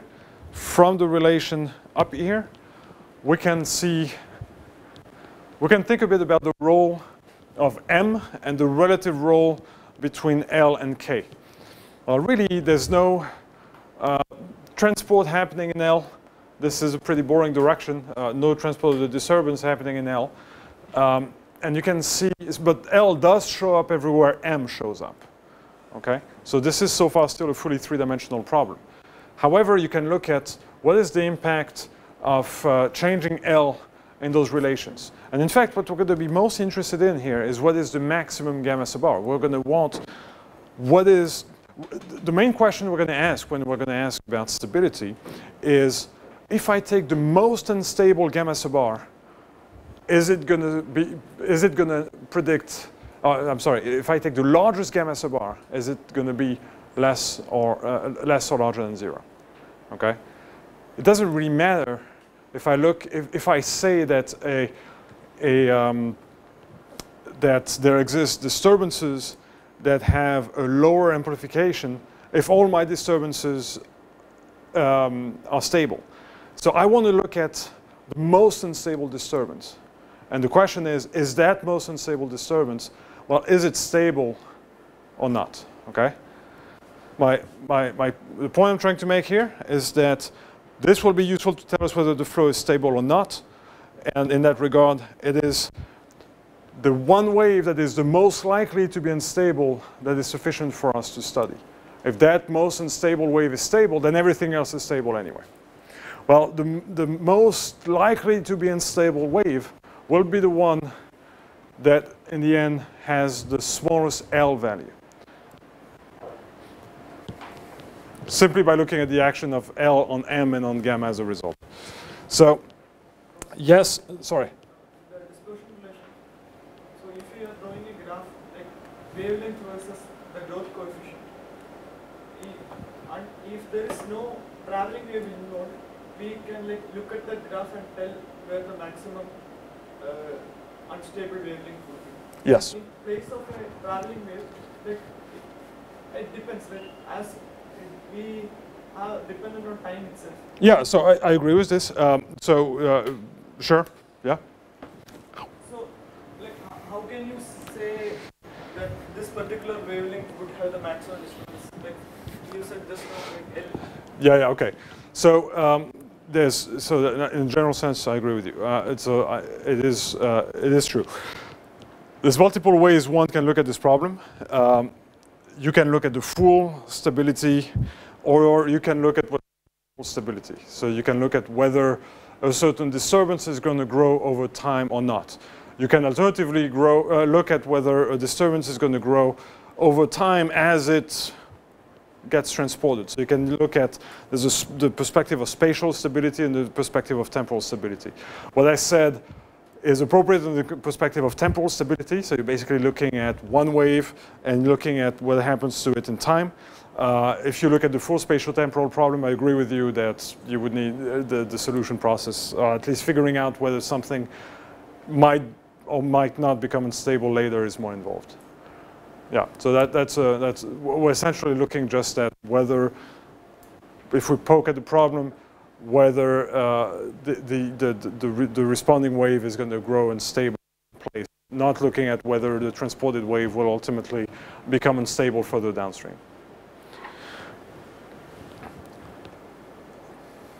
So the point I was trying to make here is that gamma sub r is a function of M, but maximum for L is equal to 0, which implies that the 2D disturbances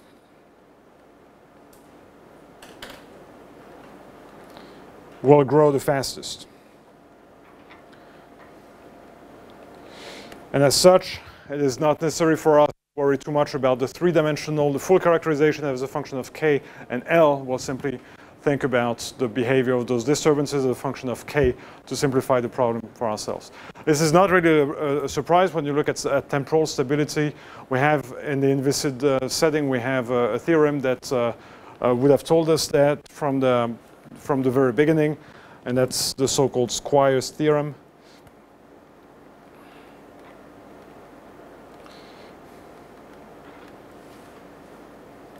That states that for any 3D disturbance, you can find a more unstable 2D disturbance. And therefore, you can limit the study of the problem, of the stability problem, to 2D. We're not going to go beyond that. I'll just recast this gamma sub r here. So this is what we're looking at, a k squared, rho 1, rho 2, u2 minus u1 squared over rho 1 plus rho 2, the entire thing squared. This is going to be shear. Then k squared over rho 1 plus rho 2. So the only thing I've done here is I've removed the m. I'm now assuming that L is equal to 0 times g rho 2 minus rho 1 over the magnitude of k plus k times sigma. So this is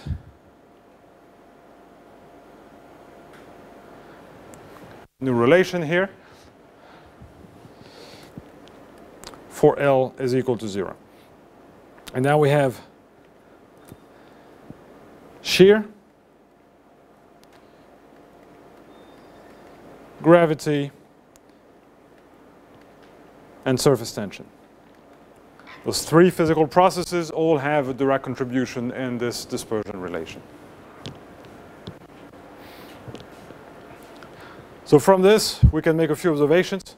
The question is, are we increasing or decreasing the growth rate of our disturbance in time? Well, k squared over rho 1 plus rho 2, this is always going to be a positive coefficient. The magnitude of k is always going to be, by definition, positive. Sigma is a positive coefficient. One first thing we can see is that there's always, this guy is always going to decrease. So the surface tension term is always going to decrease our gamma sub r. So surface tension will always be a stabilizing effect. If surface tension was always dominating, when I poke my flow, it would always, if this was the only thing at play, it would always reestablish a planar interface.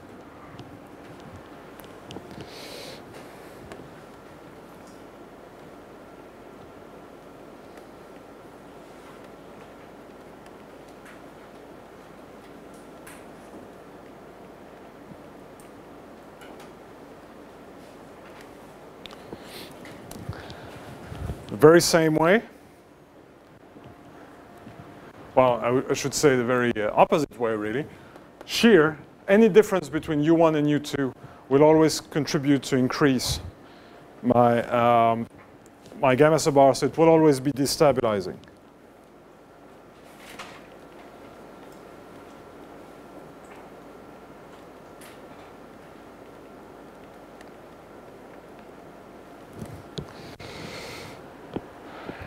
Gravity, well, gravity is for gravity it depends.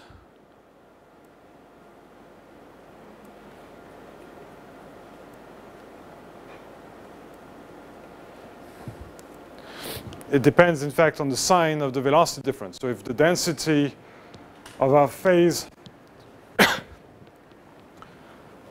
if phase 2, so if rho 2 minus rho 1 is positive, then this is stabilizing, meaning if my phase below is heavier than the phase above, then this is stabilizing.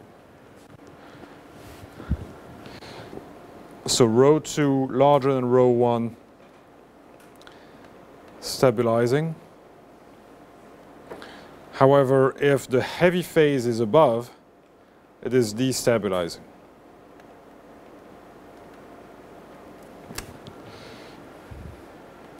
Assuming that gravity, again, is in the minus z direction with the way we've set up the problem. So this is a pretty powerful relation in that it contains quite a bit of physics and allows us to make a few observations about liquid gas flow. So we can take a few limit cases and connect that relation. So a number of things can be derived from that, but instead of deriving too much more, I'm just going to kind of zoom out and say, well, look at what we can do with all this. First, we can remove all density, remove all shear, which was kind of, the point was to have shear, but if we remove shear, we can say some interesting things. So assume that we don't have any shear, and that one phase is very heavy compared to the other. We'll have now the action of gravity. So if I say the bottom phase is heavy, the top phase is light, okay?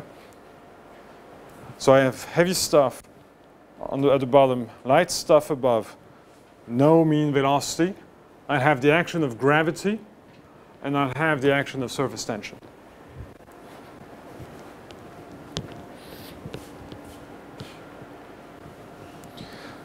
So I will simplify this into the following relation. I can take the square root, that gives me an imaginary number. So that's going to give me g over magnitude of k plus magnitude of k times sigma over rho 2. I've neglected rho 1 compared to rho 2. Which would just be a, I guess, plus or minus omega of k, which allows me to define wave speed again. So now I'm saying that in that situation, I'll have just a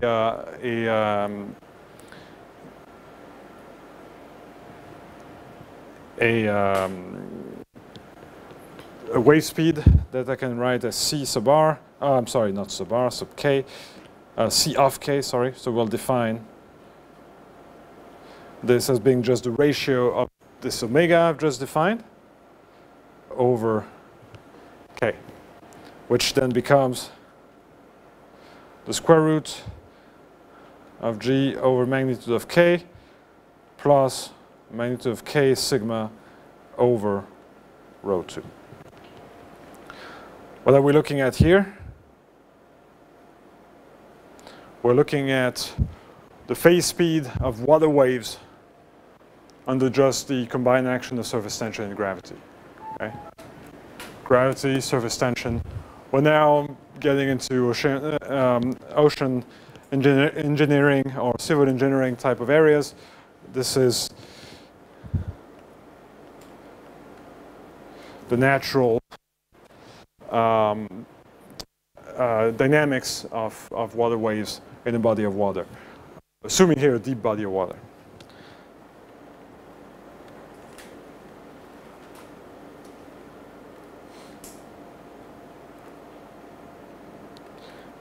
So that would be at an air-water interface.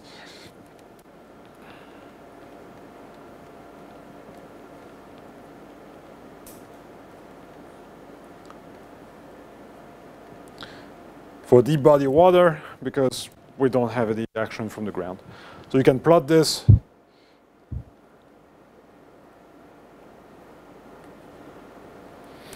So this c of k as a function of the magnitude of k. And that will tell you how fast those waves are going to move. This will look like this. The smallest value will be when the magnitude of k is equal to the square root of g rho 2 over sigma. And on one extreme, we'll have, so for very long wavelength, for very small wave numbers, a long wavelength, we'll have what's called gravity waves.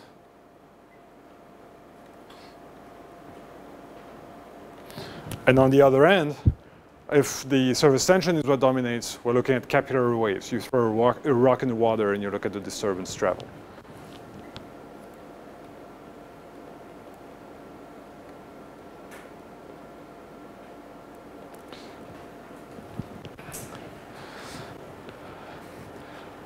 We can go through the same thing without assuming away rho 1 compared to rho 2, but I'll just say one word on that. If you do the same thing, then you have essentially the same answer, except now you have reasonably our same order of magnitude the densities, which would be very appropriate for looking at internal gravity waves. So imagine you have a difference in the density of as a function of depth, your ocean is going to show different variations in its density, and as a result, there's going to be this is going to support the existence of internal waves that will be controlled by the same relation, well, except with surface tension this time. So if you set surface tension to 0, I should have been more clear. Surface tension to 0. And the phase difference, now you're just looking at the dynamics of internal gravity waves.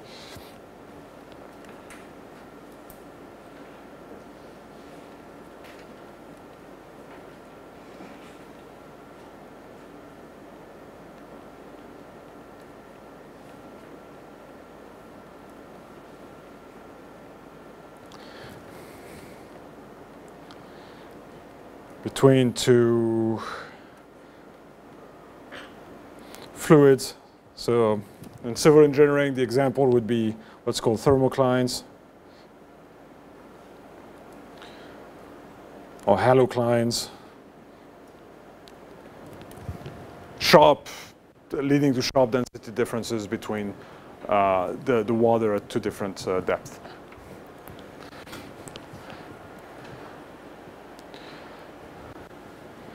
Still without shear. But now accounting for both surface tension and gravity. And now instead of putting the heavy stuff below, we'll put the heavy stuff on top.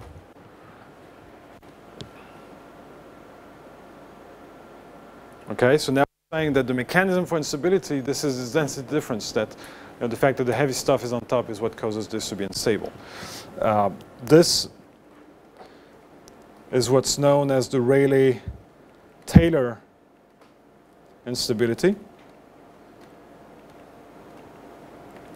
The Rayleigh-Taylor instability corresponds to your gravity-driven, density difference-driven type of problem that you can sketch like this.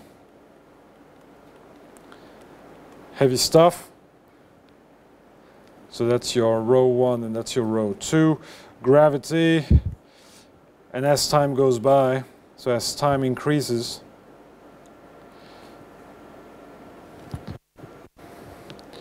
your interface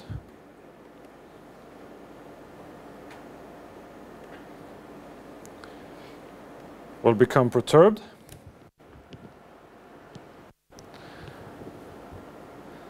And as time keeps increasing,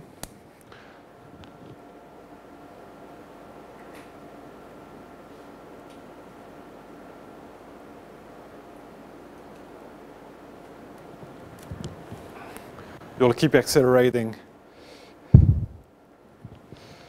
your heavy phase down while your heavy phase will jet down while the light phase will bubble up.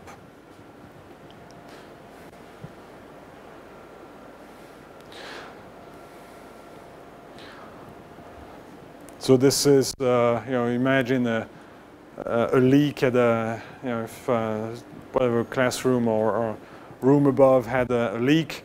We have water pulling up, and at some point starting to accumulate right at the ceiling. The dripping process would be caused by the Rayleigh-Taylor instability. We don't need gravity for that. Any type of acceleration of your reference frame does that as well. So if you take your liquid gas system and accelerate it, you'll subject your flow to the same instability.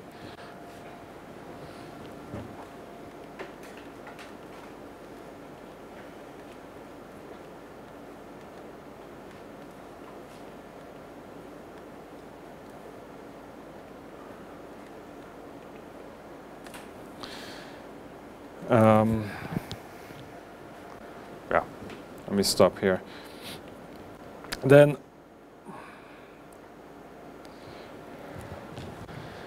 if now we turn off surface tension, set the same density, okay, so really we go back to a single phase problem. Now we get back to the classical setup for what's called the Cavanaughs.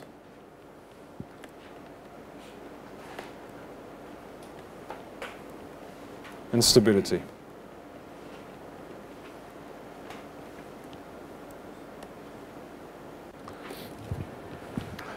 So in that case, we can solve our gamma to be minus I k. So I'm going not gamma sub r, full gamma.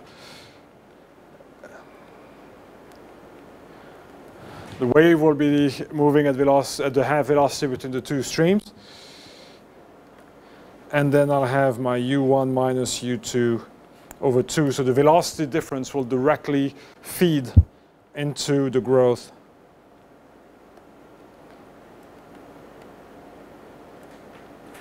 So we'll have an exponential I k u1 minus u2 over 2 times t. Oh, and without, sorry, without I. What am I saying? Okay, so the velocity difference will directly feed into the this growth. What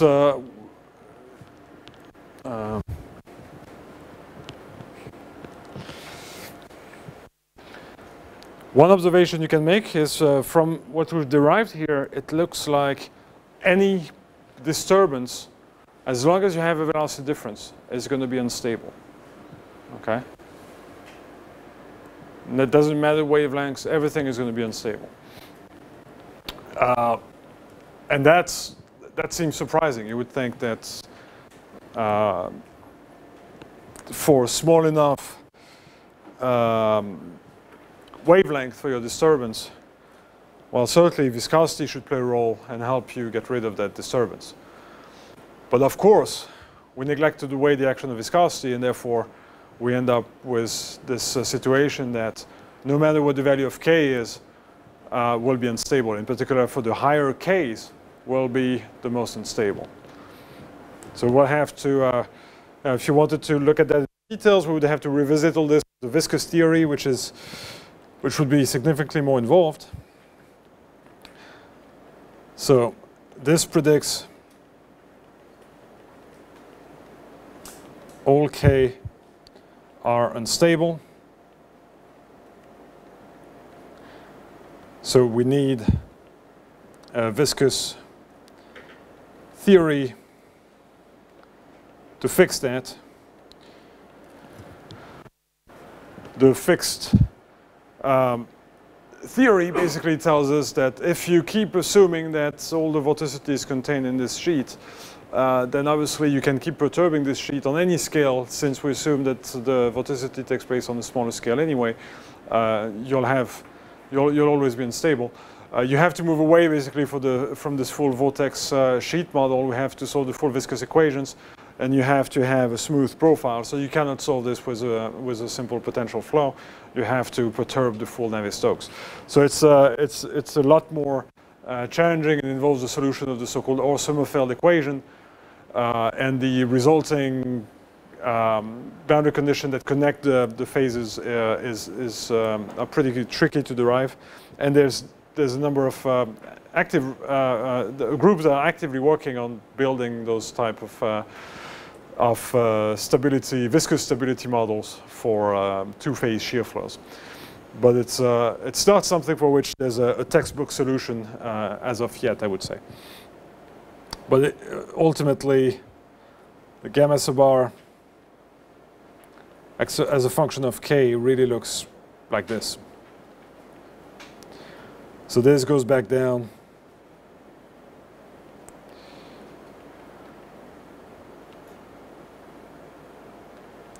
Because of the role of viscosity.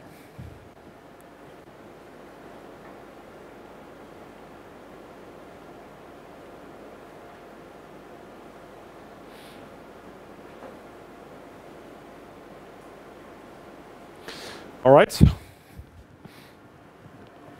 Any questions?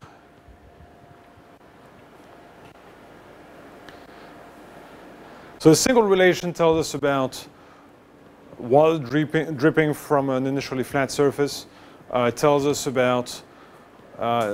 something about, for example, in this very first video I showed, it tells us that the flow, once I subject this liquid jet to a fast-moving gas co-flow, what I introduce is shear, and as a result, the flow should become unstable. And it tells me how fast those disturbances should be moving. And in fact, when we go back and look at the waves that were forming in this video, and we measure the velocity at which those disturbances travel downstream, we do find them to match this Demotakis velocity very accurately. And we find them to also grow at a wavelength that matches fairly well with what the maximum growth predicts. Even though it is a tricky statement to make, because I just told you there's no fully accepted, completely mature two-phase viscous linear stability analysis of this problem. As soon as you add viscosity, things become complicated. It's still an active research area. So defining what the true most unstable wavelength is still a topic of research from the analytical standpoint. It's difficult to measure experimentally, but it can be extracted from experiments, and we can extract it from simulations as well. And those values seem to more or less agree with one another within some reasonable coefficient of maybe, in fact, 2 or 3, but they seem to be on the same order. So that's where we are right now. We don't have a perfect match because we don't know exactly what needs to be matched exactly.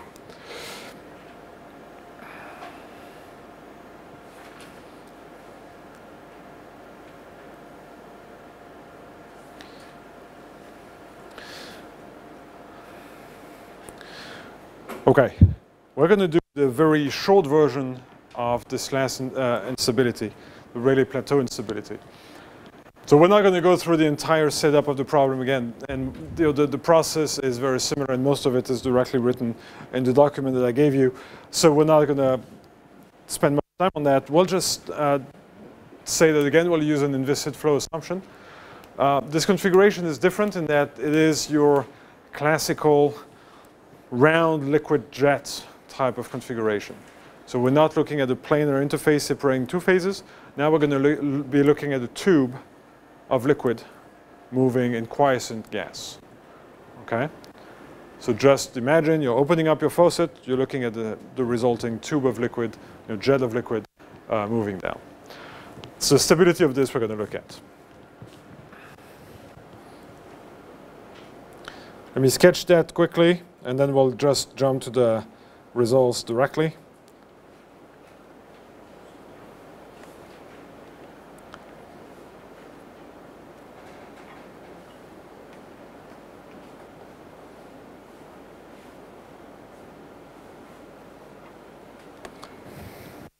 So this is what we're interested in. We're going to have a far field pressure.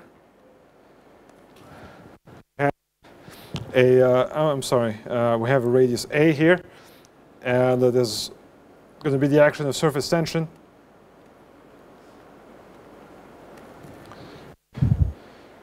Due to the surface tension coefficient sigma. To solve this down there, we introduce a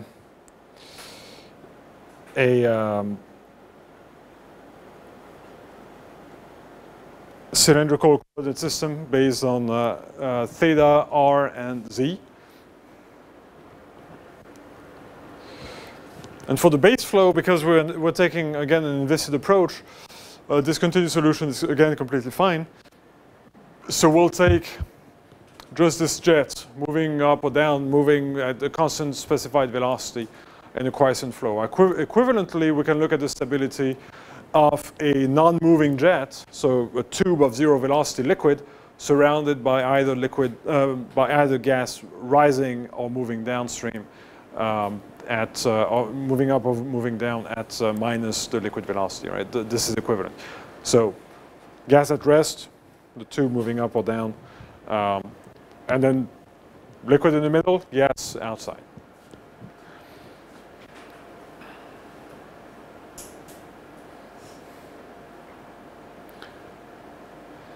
The process for building the solution is essentially the exact same as what we talked about before. You take your equations, you linearize, you match them at the interface with a kinematic and then a dynamic condition. You linearize everything. You plug in normal modes.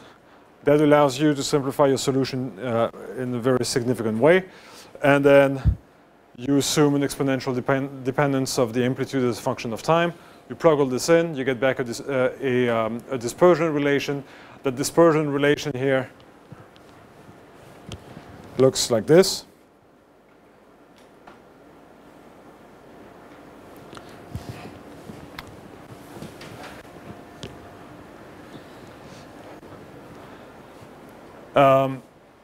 A here is the radius of the jet.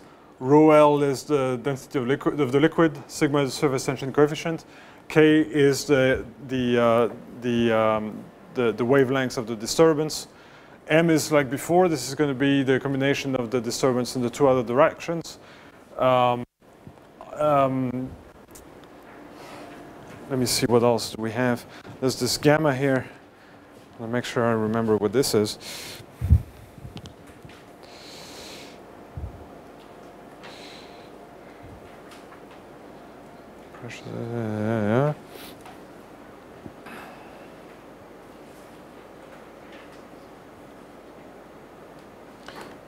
Well, anyway, the I's comes from the fact that we end up, because we're solving a cylindrical problem, we end up with the Bessel's equation. But doesn't matter. This is a nice little package that we can use. Oh yeah, and this so this is the important thing. This is from the assumption that our amplitude evolves as the exponential of gamma t. So again, the characterizing gamma as a function of the other parameters is what will matter for us. The first thing that is not particularly important, since we haven't gone through the very details of the derivation, is again we can limit the dimensionality of the problem, and we can, from a similar argument than last time, conclude that an instability can only be looked at from the perspective of an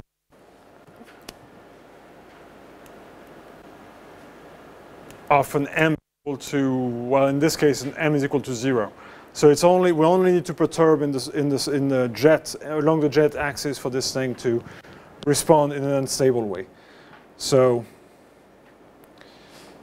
if m squared more or equal to 1, then gamma squared is less than 0. So we're going to set m to 0, and this way we can look at the disturbance just caused by this k wavelength in the direction of the jet. So that gives us a gamma squared a cubed rho liquid over sigma is equal to a times the absolute value of k times 1 minus a squared k squared times this ratio of stuff coming from the Bessel functions. So that's our dispersion relation.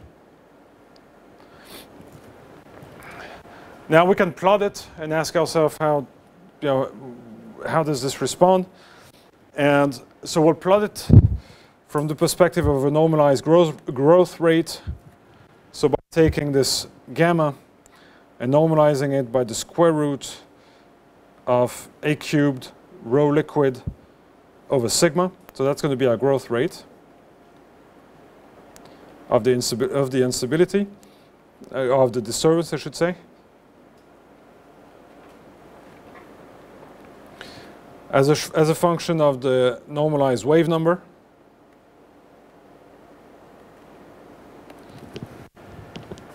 A times k, where A again is the radius of this thing.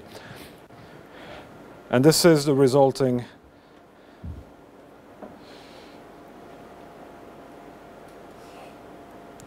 graph that we get. We're going to find a positive growth rate for our disturbance.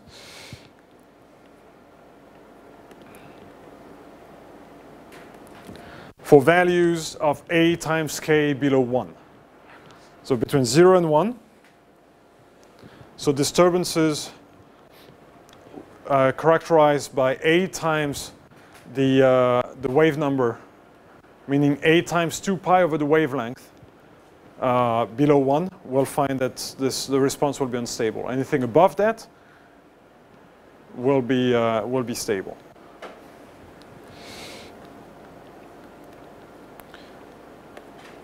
There will be a maximum growth at a value of 0.67, and I can characterize this maximum value, which is on the order of 0.34. And everything above will be characterized by stability. And the reason for that is because surface tension will prevent any disturbance from existing.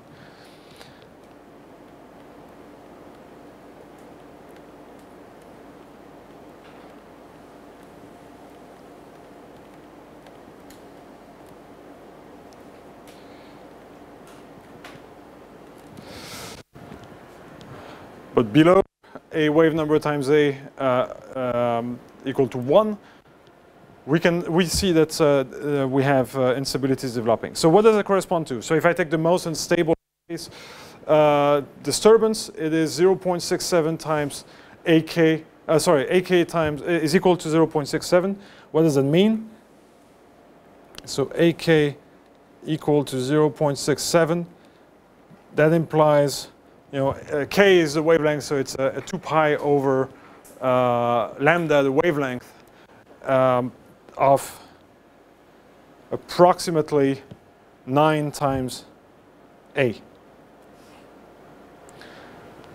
So if you have a jet of diameter d, you expect that, say again, you turn on your faucet, the diameter of it is whatever it is, a few millimeters, diameter d.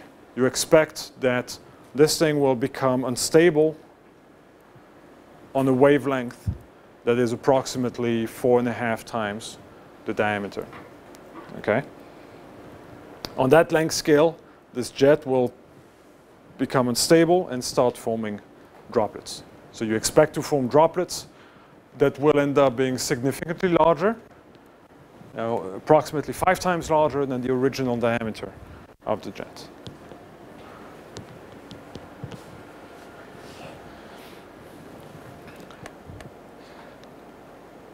The growth rate, should point out, is then on the order of, well, let's say approximately on the order of 1. The growth rate is approximately then sigma over rho L A cubed, which tells us that in that situation, if you had some knob that you could turn to increase the surface tension coefficient, you would not be stabilizing this jet further. Okay, so you turn on your faucet, you get this dripping mode where you generate length scales at approximately 4 times your jet diameter. If you want to get rid of those droplets, it is not going to happen by increasing the surface tension. So the surface tension here doesn't have any stabilizing role. In fact, it's exactly the opposite. The surface tension is in fact the mechanism by which you destabilize this jet and form those drops.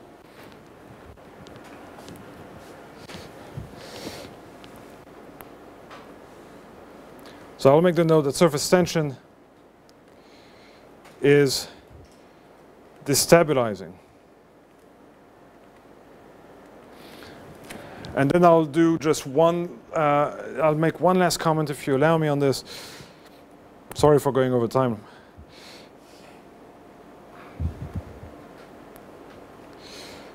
Just one quick word about the mechanism.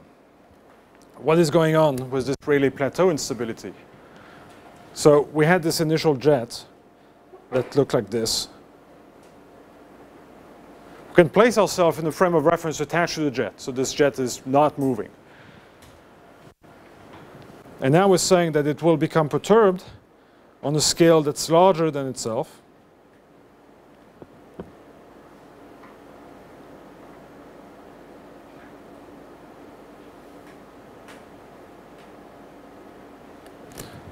In a way that looks kind of like this. This is our perturbed interface.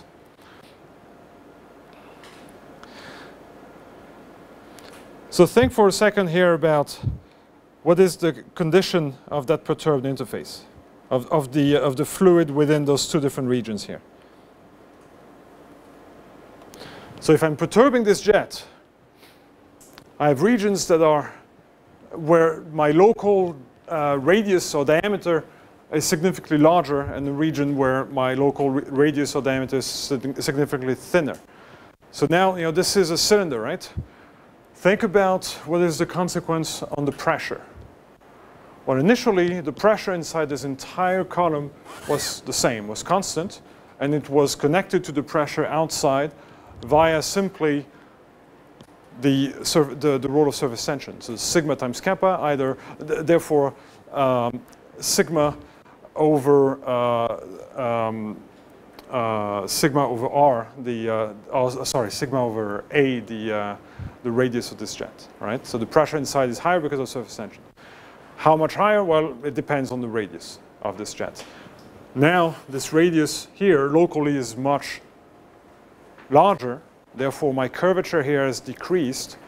Therefore, the extra pressure due to surface tension right here is not particularly large. However, down here, I have now a neck. I have a very small radius jet locally. Therefore, it has a high curvature. Therefore, my local pressure increase due to surface tension leads to really high pressure here. So comparatively to my initial constant liquid pressure inside, now I have here this region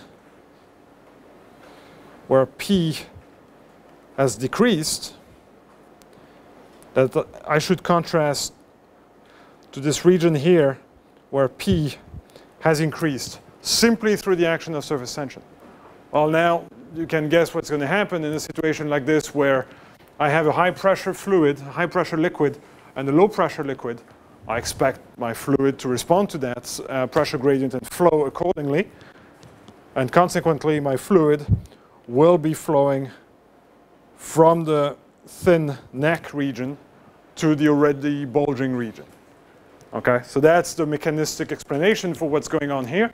As soon as you create any type of a little neck, the pressure locally will increase, and therefore the fluid will rush out of this neck, and the neck will continue expand, not expanding, but contracting, until this breaks, and you end up forming a detached droplet. So that's going to be our typical end-of-the-line process for forming a droplet when we atomize a spray.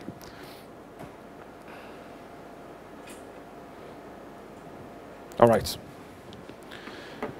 Any questions on this? If not, we'll stop here. Sorry again for going a bit over time. This afternoon, we're not going to talk about any of that, but what we'll do is we'll start discussing about level set methods. So we'll do a first intro to level set methods. We'll set the stage, and we'll implement a first level set method in our code from last week. All right, thank you for your attention. I'll see you this afternoon. Oh, yes.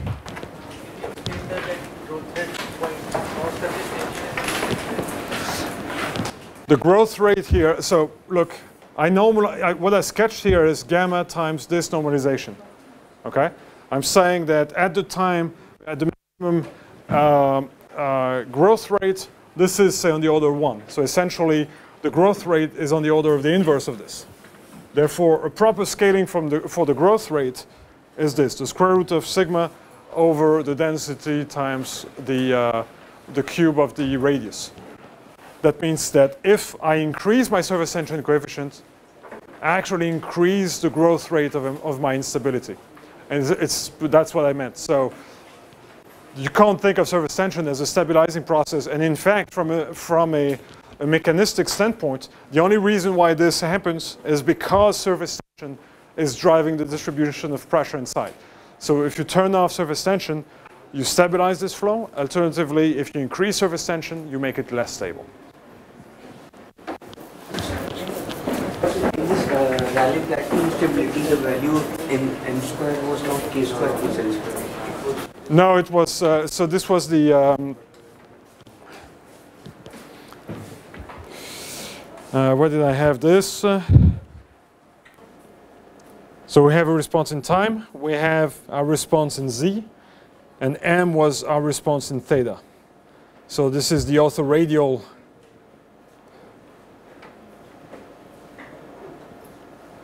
wave number. So the statement I'm making is that the statement I've made to get rid of this is the fact that m has to be 0 for this instability to exist. And the reason should be clear. As soon as you break this nice little symmetry, surface tension cannot control the dynamics of pressure. So you find the Rayleigh plateau instability show up only for m is equal to 0. That means that as soon as you start disturbing in other directions, so you can imagine a multi-lobe shape for your jet, the story changes. And in fact, you can think of what happens to an elliptic jet. You can take a jet and squeeze it like this, and then it will have a response that will be significantly more controlled by this than by anything else. So we're not looking at Rayleigh plateau anymore. We're looking at still an interesting phenomenon, and you can get jets to break up just from injecting them from slots, and then they kind of do weird things, but this is different.